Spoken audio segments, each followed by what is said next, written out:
వ్రతం చెడ్డ ఫలితం దక్కలేదు రఘురామకృష్ణరాజు గారికి. ఏదైతే ఆయన కోరుకున్నటువంటి సీటు ఏది నరసాపురం పార్లమెంట్ స్థానం అది కాలేదు.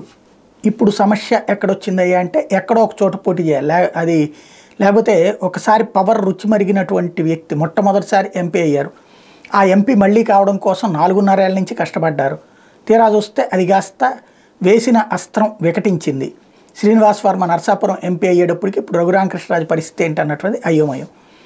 దాంతో చాలా ప్రయత్నాలు చేశాక ఇక ఉండిలో పాపం ఇప్పటికే సీటు కన్ఫామ్ చేసుకున్న రాంబాబు, ఆయనకి పోటీగా శివరామరాజు ఆల్రెడీ దెబ్బతిన్న కలవపూడి శివ అంటారు, ఆయన ఓ పక్కన రెబల్ అయ్యారు. ఇప్పుడు ఆ కలవపూడి శివని మేనేజ్ చేయగలరు రఘురామకృష్ణరాజు, వాళ్ళిద్దరికి మధ్యన ఫ్రెండ్షిప్ ఉంది అనేటువంటి ఉద్దేశంతో ఉండి సీట్ ఇచ్చారు. వాస్తవం కలవపూడి శివ రఘురామకృష్ణరాజు పేరు చెప్తే సీరియస్ అయిపోతున్నారు. ఎందుకంటే 6 నెలల నుంచి ఆ సీటు రాంబాబుకు కాకుండా కలవపూడి శివకి ఇప్పిస్తానని చెప్పి తిప్పి మోసం చేసింది రఘురామకృష్ణరాజు.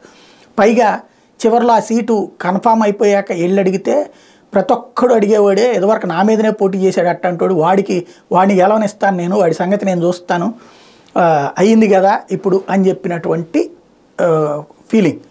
అట్లాంటి సిచ్యుయేషన్లో ఇప్పుడు వచ్చేటప్పటికి కలవపూడి శివ తను పోటీ చేస్తున్నాడు.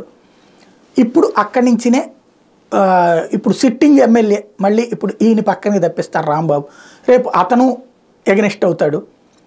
ఇప్పుడు టోటల్గా రఘురామకృష్ణరాజుకి అయితే ఉండి నుంచి పోటీ చేయబోతున్నాడు. ఇద్దరు తెలుగుదేశం వాళ్ళని పక్కన పెట్టి ఇవ్వబోతున్నారు. ఎందుకంటే 4.5 ఏళ్ల నుండి ఆయన విశ్వాసంగా తెలుగుదేశం పార్టీకి చేసిన సేవ, చంద్రబాబు గారికి చేసిన సేవ కారణంగా.